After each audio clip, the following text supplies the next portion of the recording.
Hello, good afternoon. This is Jamal Hasan discussing political Islam in Bangladesh. Today I'm joining with Shabbir Ahmed. Hello, Shabbir. How are you?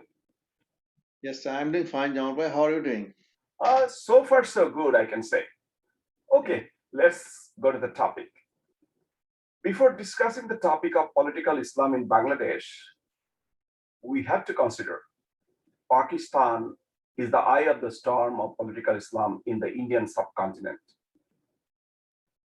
Many of us know Bangladesh Liberation War of 1971 was nothing but antithesis of Pakistani ideology. That's a nationhood on the basis of religion.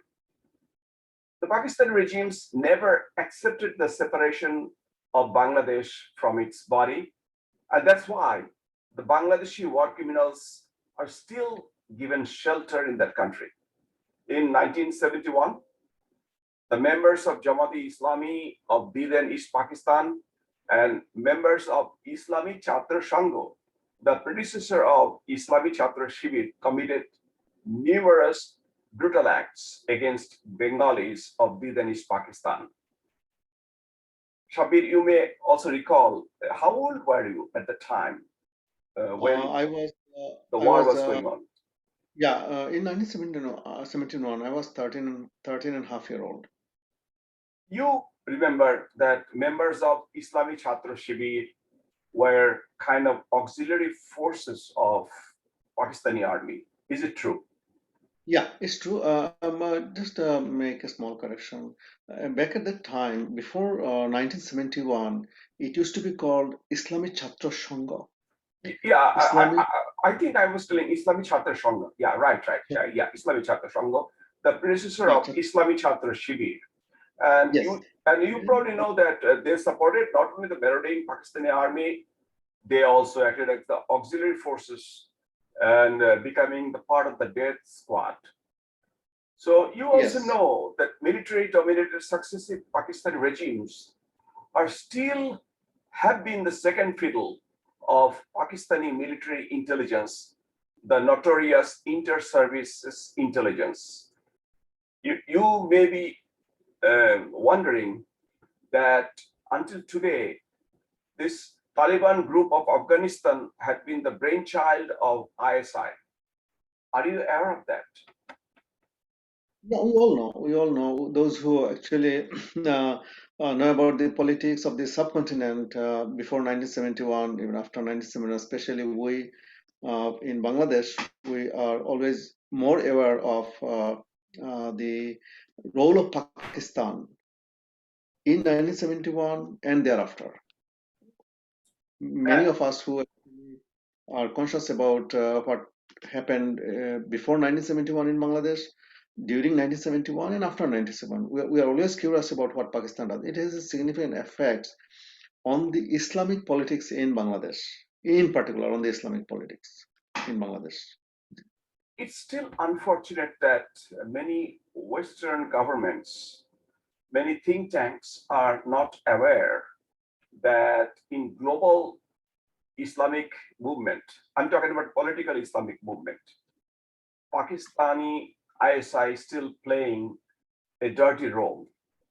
So we know it was an open secret that ISI chief was openly Islamist, Hamid Gul, I'm talking about.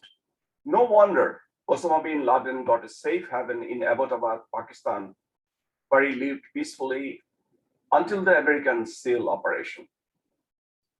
On 15th of August 1975, the political landscape of Bangladesh changed dramatically.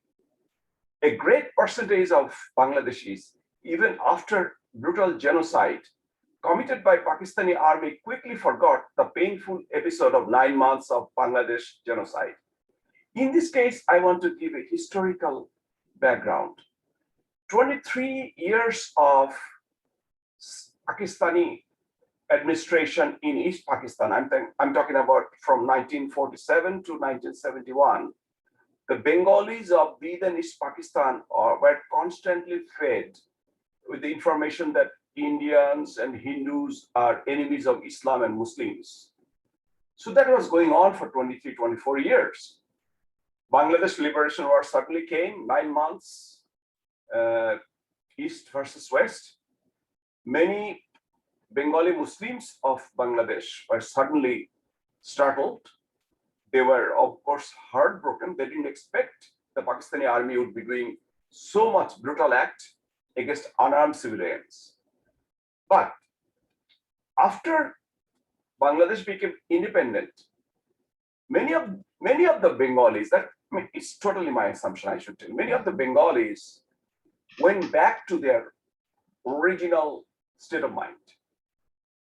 No wonder when Zulfikar Ali Bhutto came to independent Bangladesh in 1974, many of the Dhaka residents waved him by the roadsides.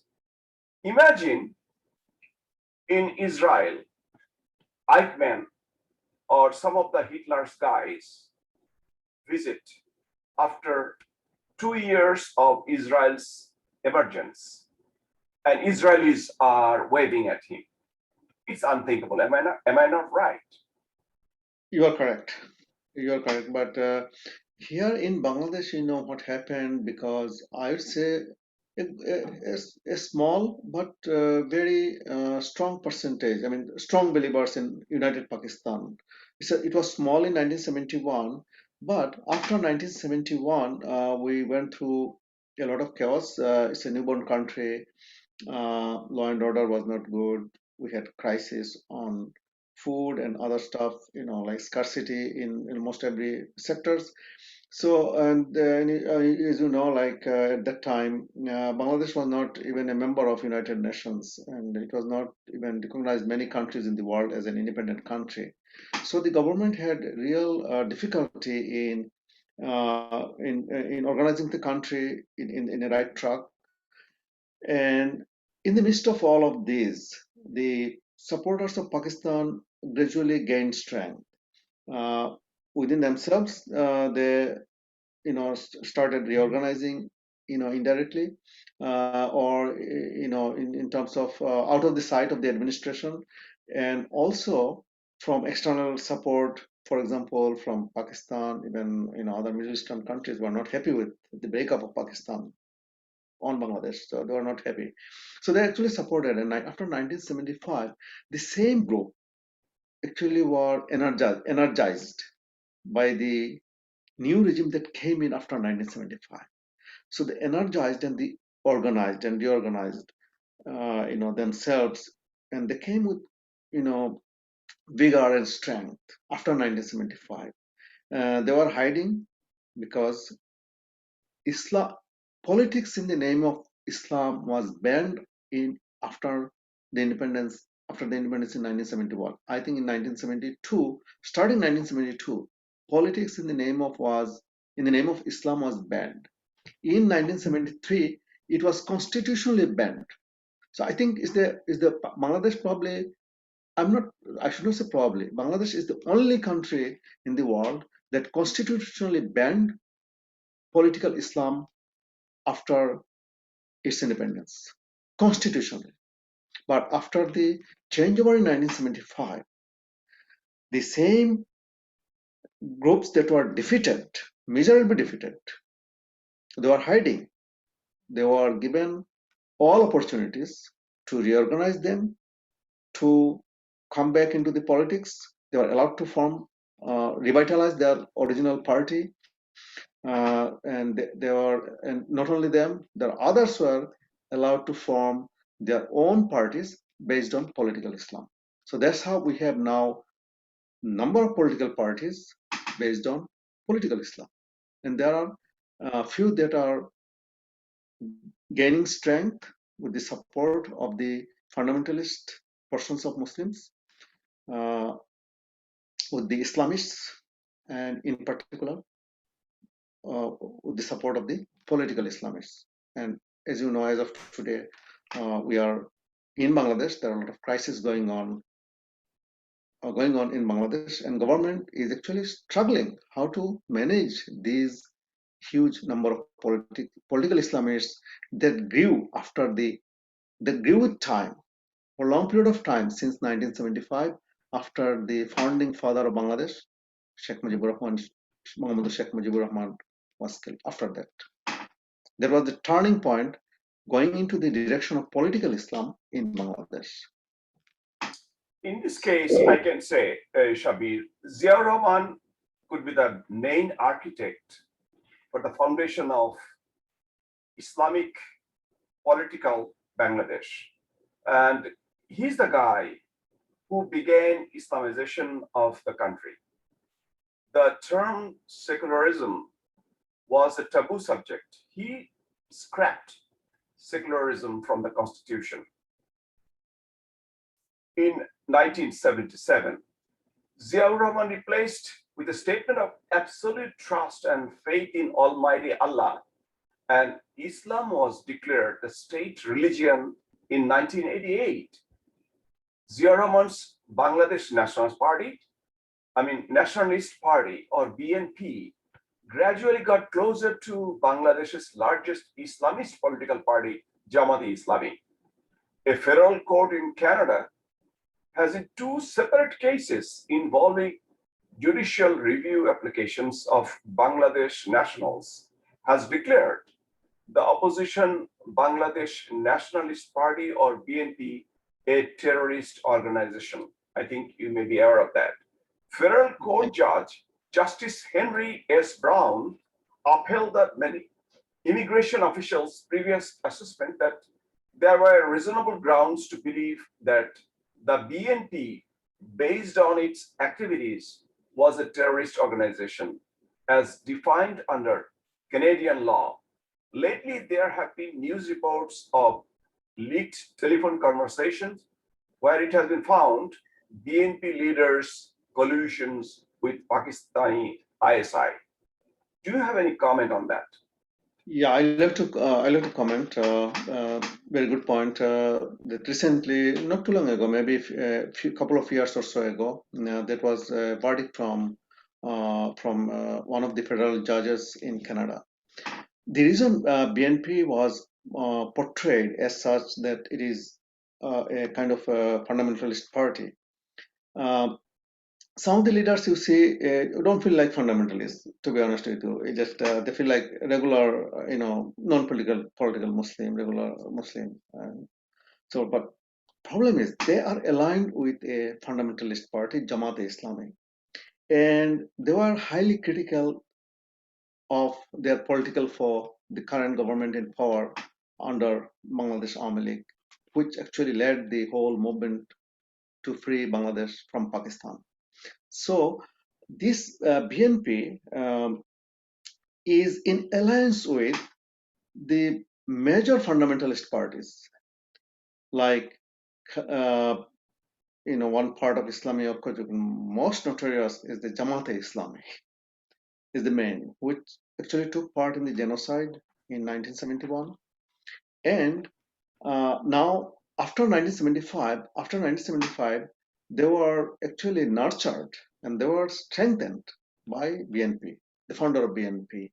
So they are the natural ally of BNP. So when BNP gave many programs against the current government in power, Jamaat Islami actually took the lead, and their student wing and workers, they actually did not do any demonstration. They actually started burning, like passenger bus. They started destroying everything. And in fact, I read, in some of their views that they think any government that claims secularism is like working against the Islamic philosophy, Islamic theology, or any party opposing political Islam is a kind of close to non-Muslim. And those who are sitting in the bus, not taking part in the movement with them, means they are like enemy of Islam. They are enemies of Islam. So they don't hesitate to burn alive passengers. They don't hesitate to attack, like common people walking, because according to them, they should not walk. They should not remain away from their struggle. They should come and join them to fight the enemies of Islam. So that's how they they think.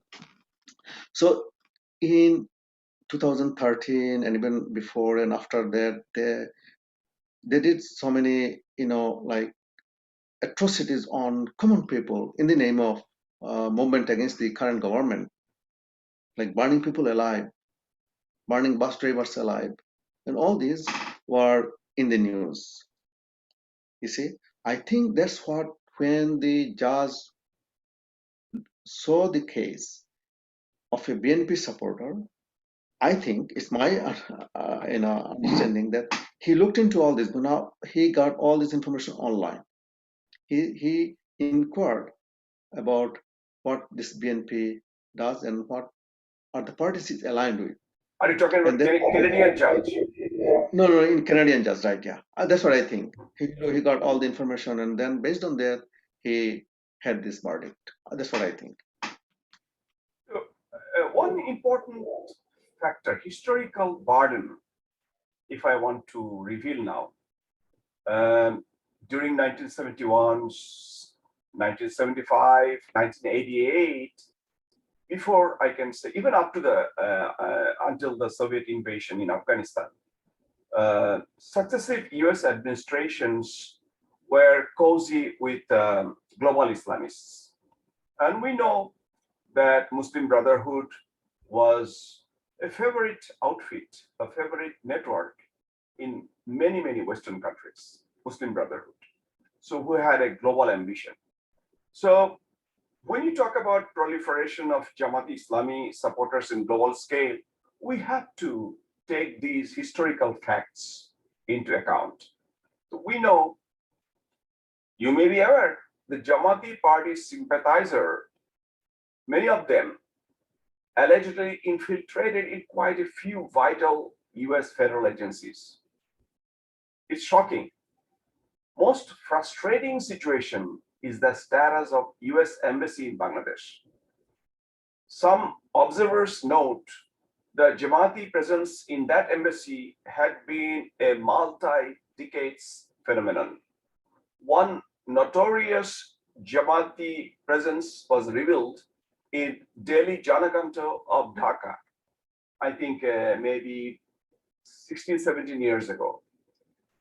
So that Jamaati operative was a Rokon, and he was dealing with the political side of the embassy. Remember, if a Jamaati mole with a close connection with the US ambassador, while he gives the skewed or slanted version of the happenings, what would be the ultimate effect in Bangladesh society?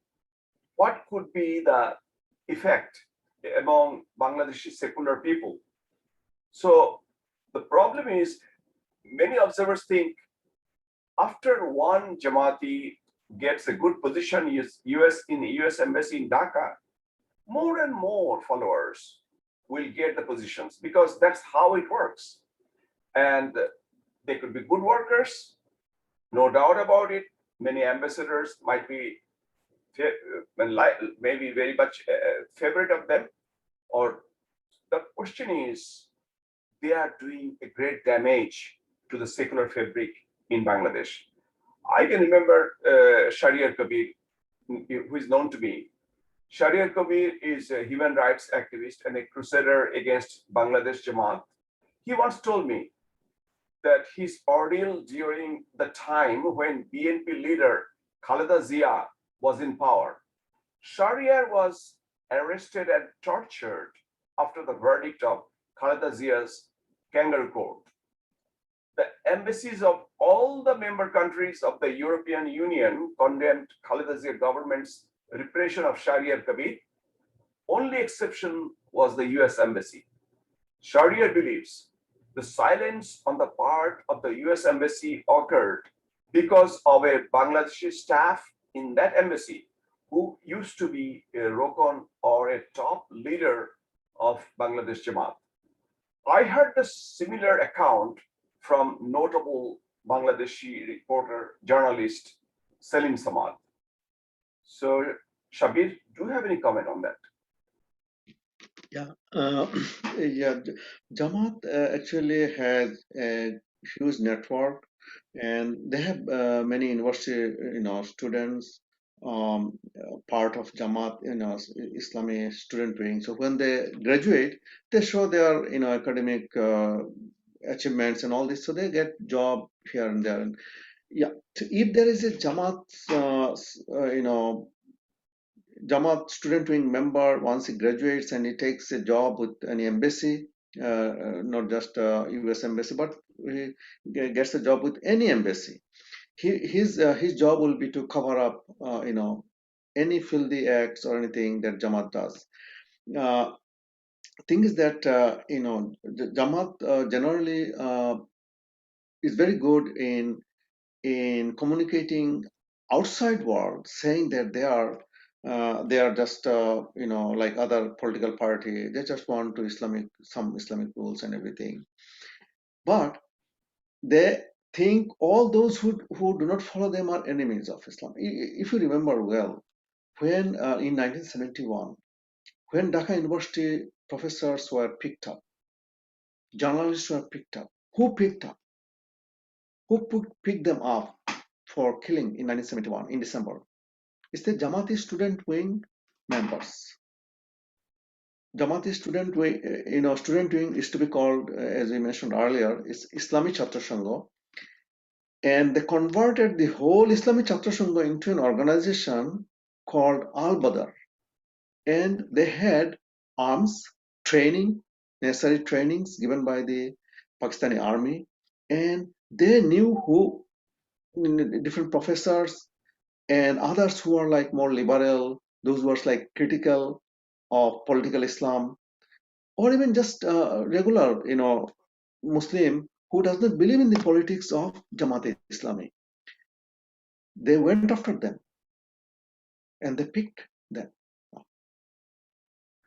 And And when you're they were brutally killed with the help of. I'm sorry to interrupt you. When you're talking about the ambassadors, do you remember some US ambassadors said Jamaat is a legitimate political party? I think I remember. I don't remember which ambassador, but yeah, I remember reading one time in newspaper that US ambassador in Dhaka was saying, in Dhaka, Bangladesh, was saying that Jamaat is a like a democratic party or something like that. It's a liberal democratic, but it's not actually true. It's probably they did not get all the necessary information to really identify what Jamaat is, Jamaat Islam is. But Jamaat Islami is one of the major political parties, political Islamic parties that actually have been working, for a long period of time to bring Sharia law and other Islamic law and divide the nation into Muslims, non-Muslims, and all different sectarian views and everything. Just like any political Islamic party can do in any country. But Jamaat was always the strongest political Islamic party in Bangladesh. I can at least cite Marianne Peters, ambassadors Marianne Peters and Harry Thomas. Both said good things about Jamaat. Anyway, let's talk about the current situation. What's happening now? Secular ruling party, Awami League, they had a long-term policy, I think, of appeasing Hifazat-e-Islami, another Islamic party, non-political. We may remember that the Shapla chapter showdown in Dhaka on May 5th and May 6th of 2013. The government of Bangladesh and Hifazat-e-Islami had come to an agreement not to bother each other, but that contract did not last long. The recent violence against Hindus by the Hifazat members in Sylhet and the violent demonstration against Indian Prime Minister Modi's Bangladesh visit brought the ruling Awami League and Hifazat-e-Islami in collision course. At present, Bangladesh Nationalist Party, Jamaat-e-Islami, and Hifazat-e-Islami are coordinating in anti-government agitation. Shabbir, I want your 2 cents on that. Yeah, it's true that the current government, as I read many news reports, that they tried to appease Hifazat after they took very strong action on 5th May, probably. It was on 5th May 2013. Government took very strong step against Hifazat Islam. But later, they realized that it's not just Hifazat Islam. It's within Hifazat, Jamaat Islam has migrated, has merged, internally. The government, when it came to power, there was no Hifazat Islam. It was Jamaat Islam. And the current government under Bangladesh Awami League, they took strong steps. They actually tried the war criminals. They investigated. They were given all due process of lawful process, which went through, and took years of trial, initial investigation, and all the investigation were done. I mean, in a thorough fashion, for taking a long time, and they were given opportunity to defend themselves, and they were tried. And with all these, Jamaat Islami was marginalized because they lost all of their war criminal leaders at the top, at the helm. They were leading, those war criminals were leading Jamaat Islami after 1975. They came to power, and the war criminals were leading the party.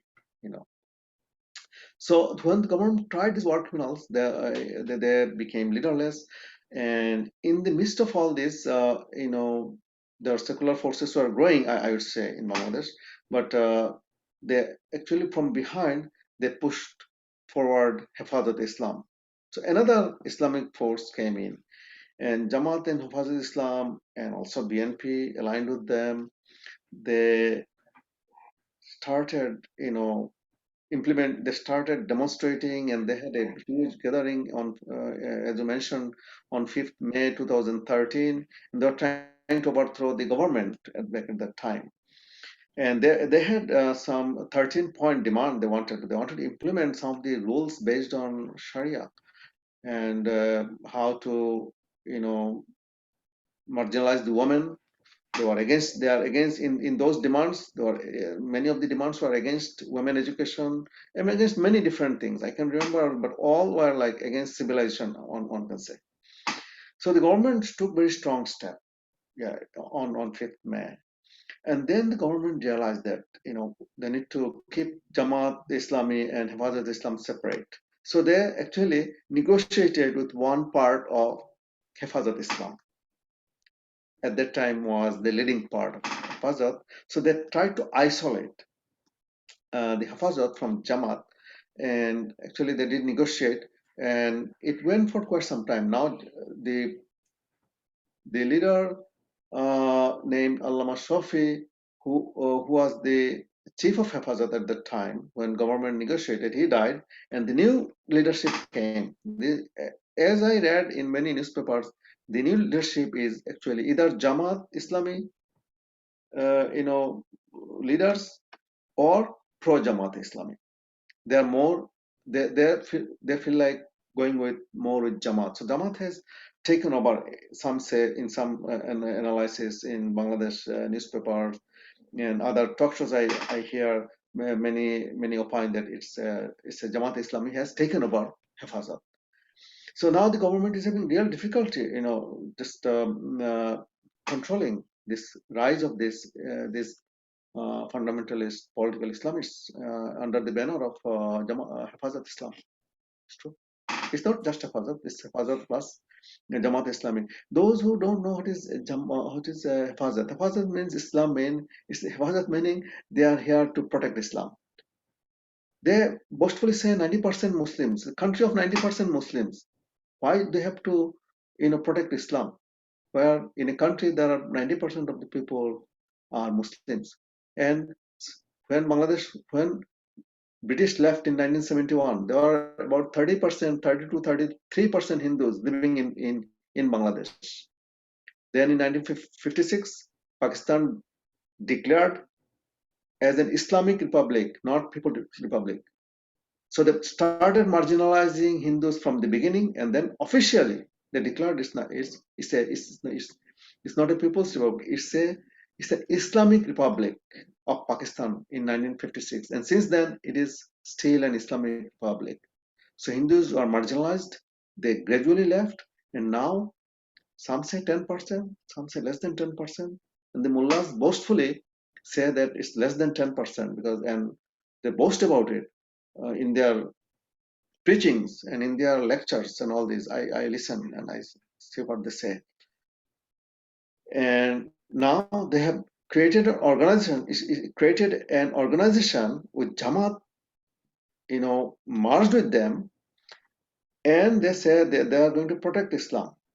They're marginalizing all the liberal people, they're marginalizing all the non-Muslims, and under the leadership of the military rulers leadership after 1975, they followed the footsteps of Pakistan. They declared state religion.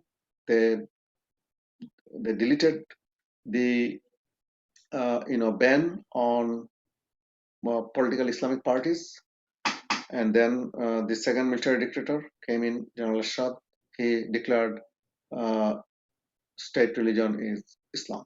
So there were the Hindus and other non-Muslims are marginalized. And you see, like from 30 to 33% back in 1947. Now less than 10% Hindus, and they've been attacked.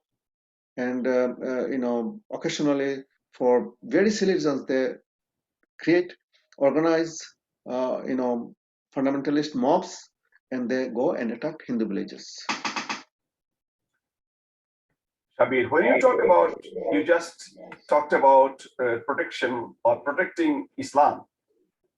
The ulterior motive of those guys who say about protecting Islam is nothing but emancipation. I mean, I can say more or less implementing Islamic law, Sharia law.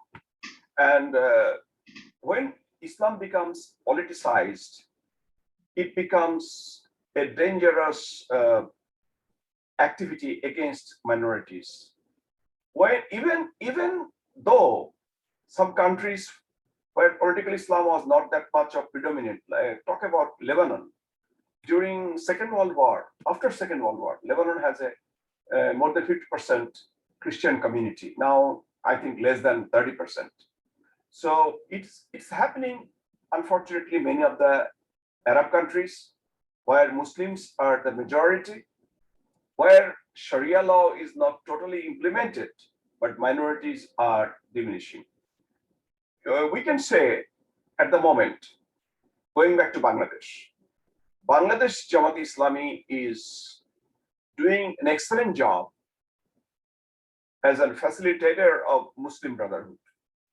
That is one of the reasons why Bangladeshi Jamaat is gained considerable strength in countries like UK or USA. On the other hand, Egypt, Saudi Arabia, and United Arab Emirates had declared Muslim Brotherhood as a terrorist organization. You know, Shabbir, we talk about the media outlet Al Jazeera based in Qatar. I think you heard that. I think it's Doha. I mean, I was in Qatar and I saw their main office in Doha, Qatar. Al Jazeera was alleged to be a mouthpiece of Muslim Brotherhood. I'm giving you a personal experience. I was in Kuwait during, I think the time it would be probably 2013, when anti-Mursi movement was in full swing in Cairo. You probably remember that. Yeah. And there was a big demonstration. And I can say it was a lot of observers say it was bigger than Arab Spring demonstrations. So I had channels, different multi-channels. I used to flip through CNN and Al Jazeera. You know, some Republicans, they say CNN is too left. Our past president didn't like CNN. But I was amazed to see the bias, media bias of the two different channels, Al Jazeera and CNN. Believe me, Shabbir, I was a television producer. What I saw Al Jazeera was showing close-up shots or close shots of demonstrators. So you cannot have any idea the magnitude of millions of demonstrators. But CNN was showing long shots where you can see the real picture. Then and then I realized that Al Jazeera is biased to the Muslim Brotherhood champion, uh, outgoing the leader in Egypt, Morsi, Mohammed Morsi. Now, that same Al Jazeera is playing dirty game with Bangladesh because Al Jazeera never liked the Bangladeshi current government. Al Jazeera never cared for Bangladesh's war crime trial because the trial was basically prosecuted, prosecuting the Jamati leaders. So it's no wonder Chaudhry Moinuddin, convicted war criminal in Bangladesh who got death penalty, he got a nice interview in Al Jazeera. Al Jazeera TV actually, if you see that interview, any high school kid can understand that that interview was basically sort of soft selling Chaudhry Moinuddin as if he was an innocent goody two shoes guy. So in this case, I bring the two situations. Chaudhry Moinuddin is a notorious war criminal whose hands were tainted with human blood, with news reporters and some of the intellectual victims in 1971's Bangladesh or the Danish Pakistan. But he is having a very good life in England because he is, it is well known that he is connected, he has got good relationship with Prince Charles. On the other hand, we have another war criminal, Mr. Ashrafuzzaman Khan, who was convicted also in Bangladeshi International Crimes Tribunal, and he got the death penalty, and he was accused of killing 7 university teachers, and the driver who took him to the killing field, driver, I think Mofis was his, unfortunately he is no more. Dr. Mofi, the driver Mofis gave the statement in a Bangladesh court that he saw this Ashrafuzzaman Khan cold-bloodedly kill the 7 Dhaka University teachers and staff. Unfortunately, Ashrafuzzaman Khan is in USA, and Ashrafuzzaman Khan has been very much involved with the Islamic Circle of North America. Many of the average Bangladeshi Americans have no idea that this Imam was a killer. Here, of course, the good point is that this Ashrafuzzaman Khan or Chaudhry Moinuddin, you will not see them or you will not hear they are connected to ISIS or Al Qaeda because the past is gone. Now they want to act like innocent imams. Nothing to do with violent Islamism or militant Islamism. Any comment on that, Shabbir? Yep. Yeah, we all know that two of these notable war criminals, Chaudhry Moinuddin and Ashrafuzzaman Khan, they were tried in Bangladesh, and in fact, there were many people who knew them and who knew very well about their criminal past in 1971. And they were, as far as I remember reading about their trial and all this, they were members of Islami Chhatra Sangh, the student wing of Jamaat Islami, which became Al Badr with arms and training in 1971. They converted their whole, think about a student organization, they converted into an armed organization in 1971 for what? To support the Pakistani military government because they equated opposition of Pakistan is like going against Islam. So Pakistan and Islam they equated. That Pakistan is the same as Islam.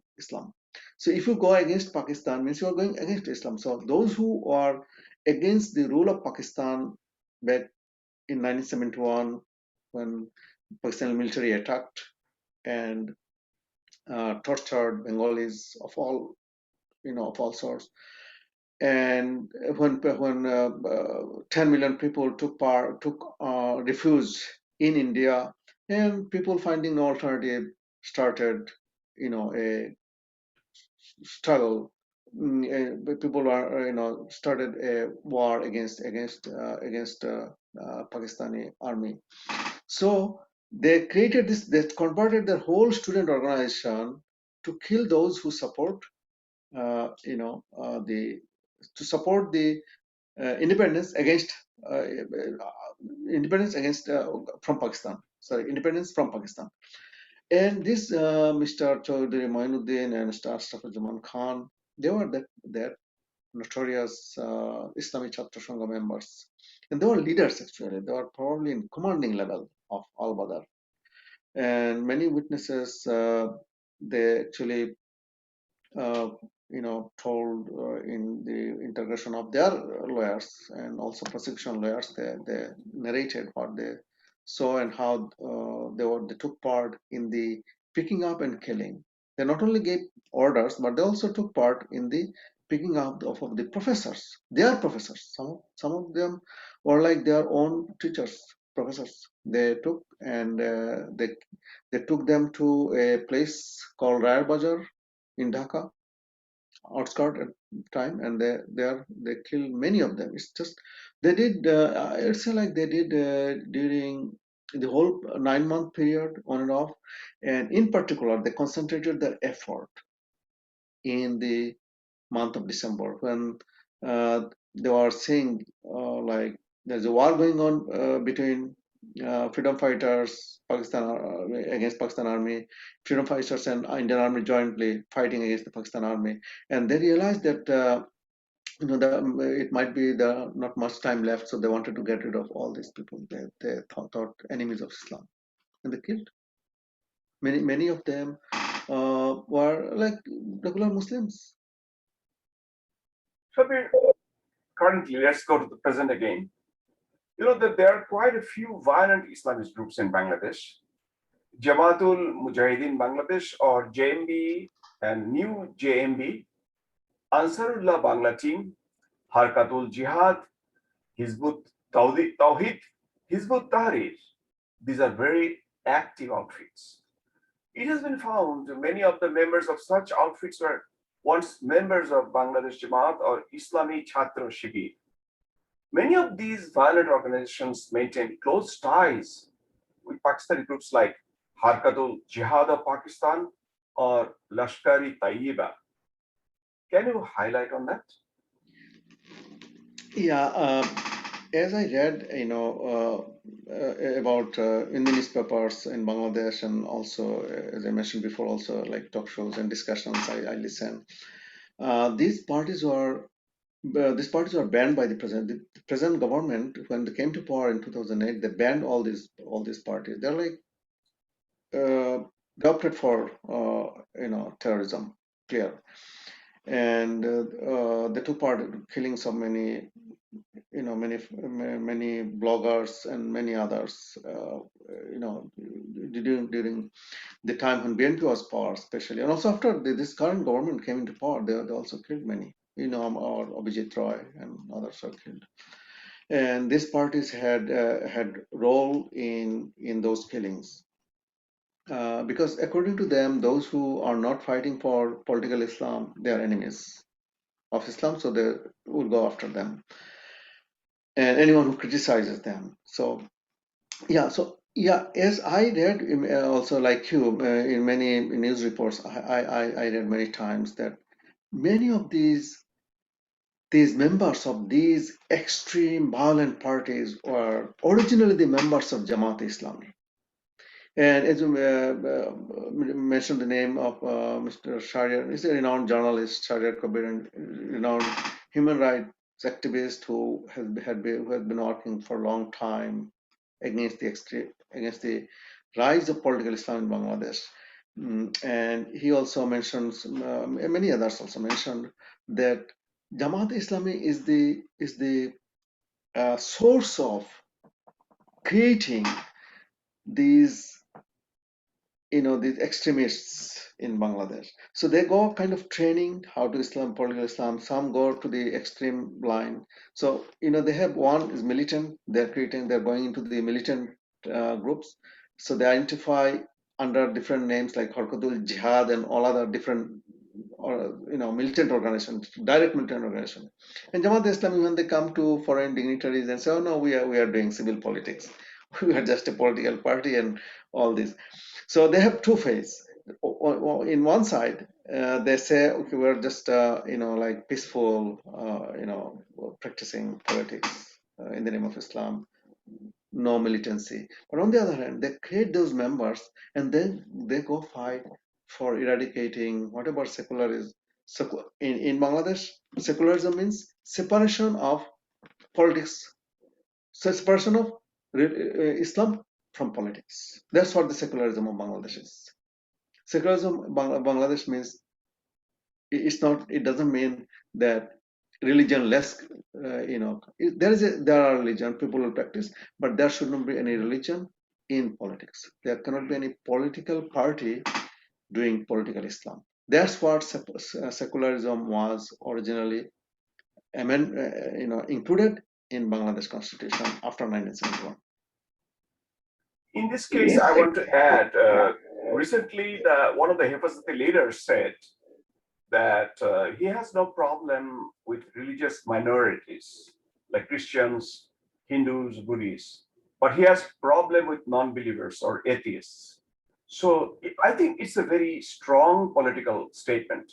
So basically, he threatened non-believers. So in this case, Hifazati leaders, Hifazati Islami Party, which was known to be non-political, is uttering a political statement. But anyway, in concluding remarks, Shabbir, I want to say that in America for the last 20 some years, I've been dealing with various federal and state level law enforcement agencies. I've been interacting with intelligence community and worked in counterintelligence field at home and abroad. I noticed a dismal picture as recruitment of Bangladesh-born staff in various federal and state agencies are concerned. I don't want to say all BNP or Bangladesh Nationalist Party supporters or sympathizers are Islamists. I don't want to draw them in broad brush, but I want to say that my personal experience is if we find any Bangladeshi-born citizen in a federal agency, there is more than 50% chance he or she would be a BNP or BNP Jamaat or Jamaat sympathizers. It's a very unfortunate. You don't find too many non-religious or secular Bangladeshi Americans in federal agencies. It's a reality. So I want to say, while the Uncle Sam is very strict in vetting in case of hiring locally hired blue-collar workers outside the territory of the United States, many Jamaati sympathizers, US citizens, possibly slip into the system. I cannot give any suggestion in this regard. The relevant authorities ought to have a hard look in their hiring process. Shabbir, do you have anything to say? Yeah, of course. When any government agency hires anyone, it's not just anyone from Bangladesh or from any other country, but when they hire, they go through a scrutiny, process of scrutiny. I don't have any knowledge on how they do. But I think this is very much established. Yeah, you have more experience on this because you are in this field, and that's why I don't have much knowledge on this. But I just want to add one thing that you mentioned earlier when one Jamaat Islam leader, sorry, Hifazat Islam Bangladesh leader said that he's against the non-believers.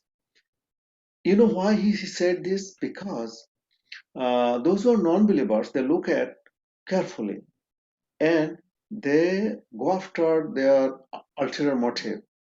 They can highlight, they can portray what their motives are in terms of implementing the philosophy of political Islam with hate, with violence, and all this. So they are very much vocal. Those he identified as non-believers, they are very straightforward. These non-believers are very straightforward in bringing up their ultimate motive onto the surface.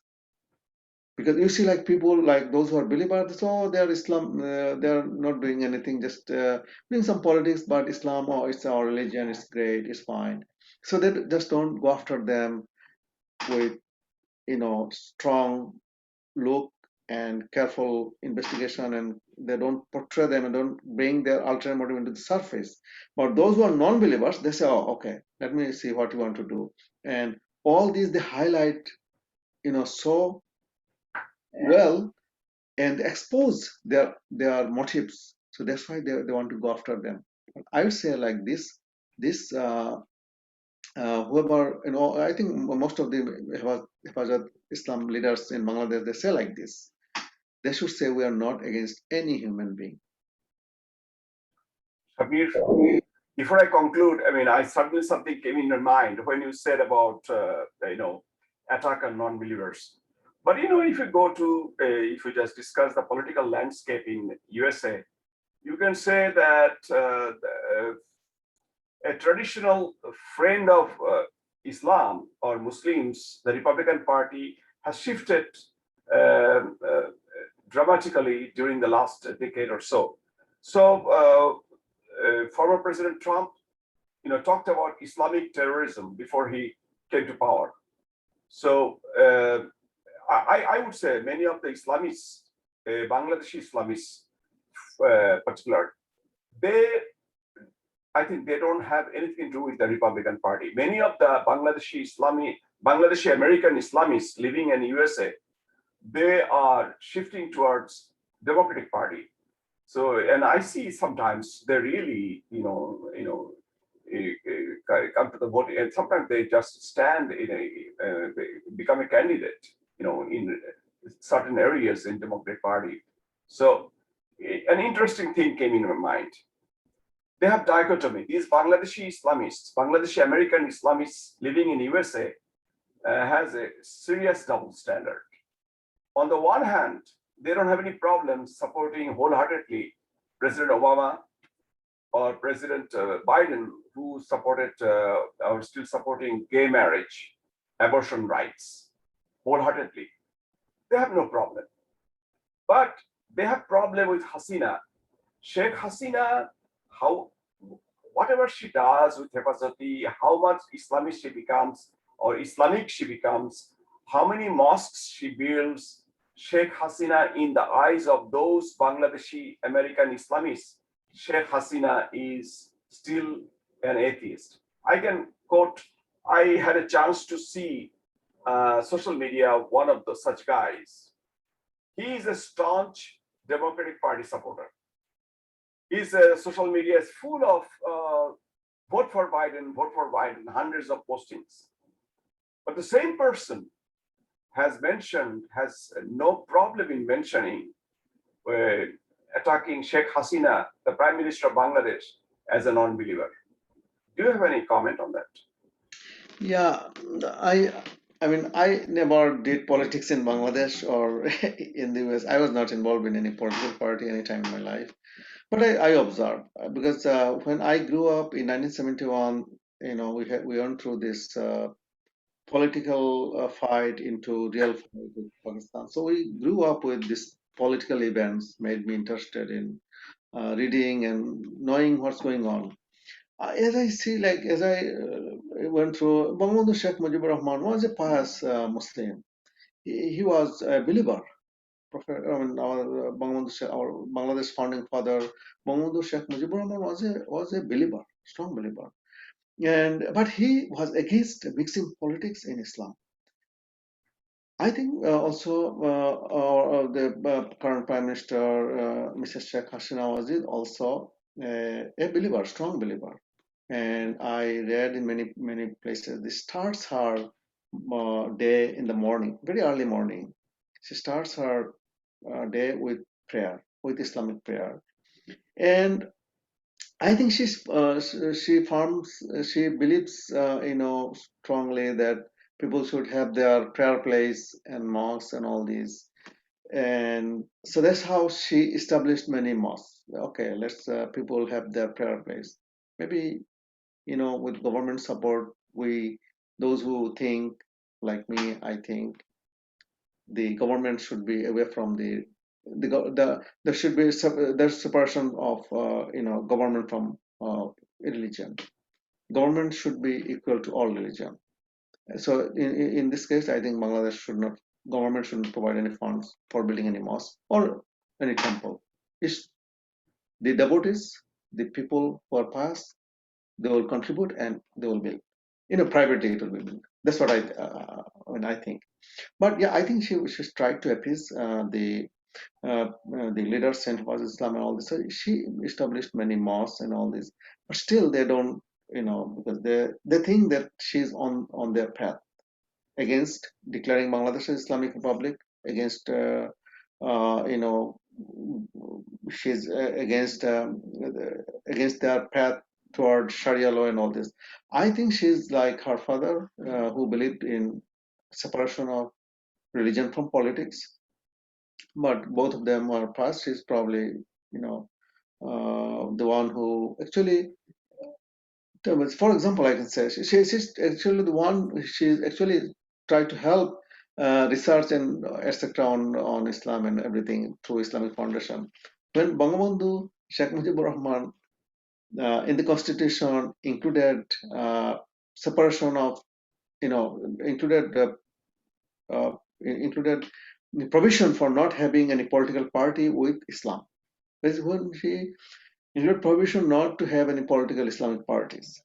Then his advisors, I read about it, his advisors suggested him, you should give some outlet to the, Islamic preachers, mullahs. They will do some research and all this. So the advisor suggested him, instead let them do research and all this. So create a foundation called Islamic Foundation.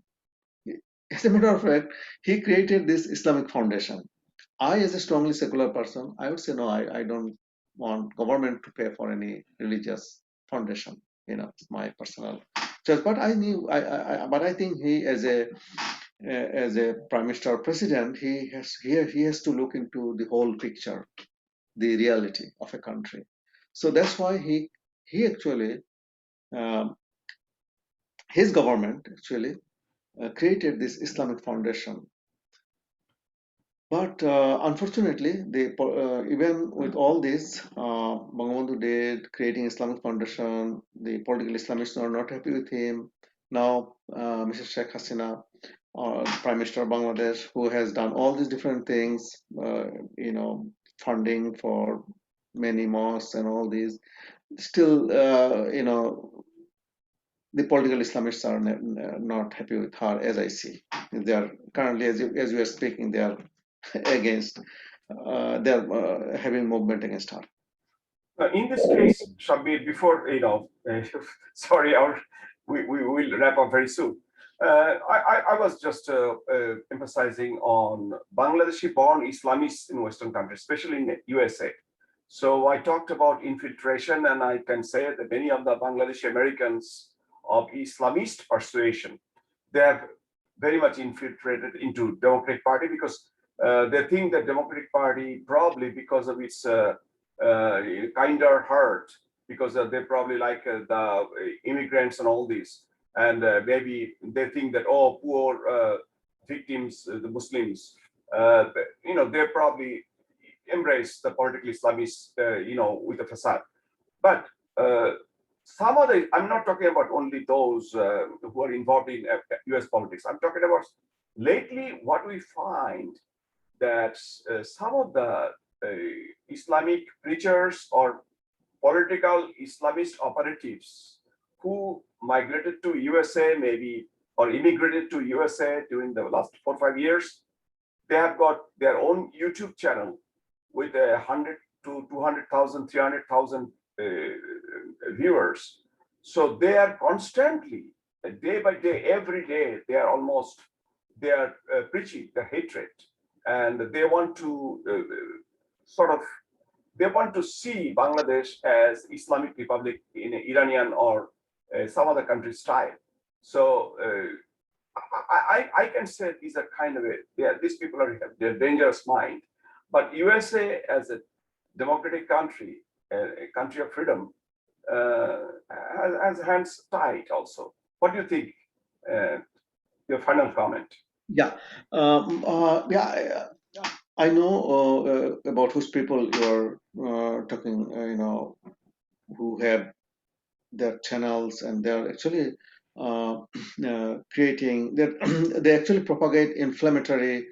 Many times they exaggerate different events, and they want to. They're actually directly encouraging political Islamists like Jamaat Islami and Hafazat Islam Bangladesh with having their channels in USA, and they're staying in USA. You know what? The people who when they come from Bangladesh, okay, say we are here. Some probably came as a student and did their study with root in political Islam in Bangladesh, and they came here. They did their study, and then they are qualified enough to get job.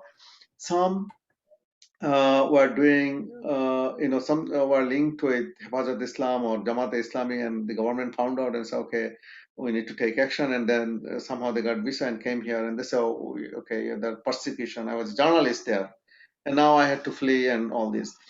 So for someone in the immigration, it's hard to find out who has come from like Khulna, Bangladesh, or Sylhet of Bangladesh. What is background, all this, so they quickly get political asylum. But then they start using, as you mentioned, like freedom of speech option that they enjoy here, and then they start their channel, and then they start promoting all the political Islamists. I watched some of their channels. They're directly promoting the political Islamists in Bangladesh. They're directly promoting establishing Sharia country in Islam. They're directly promoting to have an Islamic revolution in Bangladesh. And they're directly saying something like Iranian style,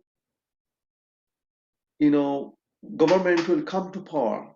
The way they propagate, it's not hidden, but the thing is that they're doing in Bengali, and they're not doing in English, so it's hard for others to see what they're doing. But I can feel their tone. You also, I think, sure, you can understand what they're trying to propagate, and what they're trying to uh, what they're trying to initiate in Bangladesh. It's the Islamic style revolution in Bangladesh. I fully understand what I'm not mentioning their names here, but I know whom you're speaking about. It's very outrageous. Okay, so let's call it a day. It's nice talking to you, Shabbir. Yeah, nice talking to you, Jamal. Thank you. Thank you for organizing this discussion. Yes, and we will again talk. This is not the end. Yeah, and our talk continues. Okay. Thank you. Have a great evening. Okay. You take care. Bye. Take care.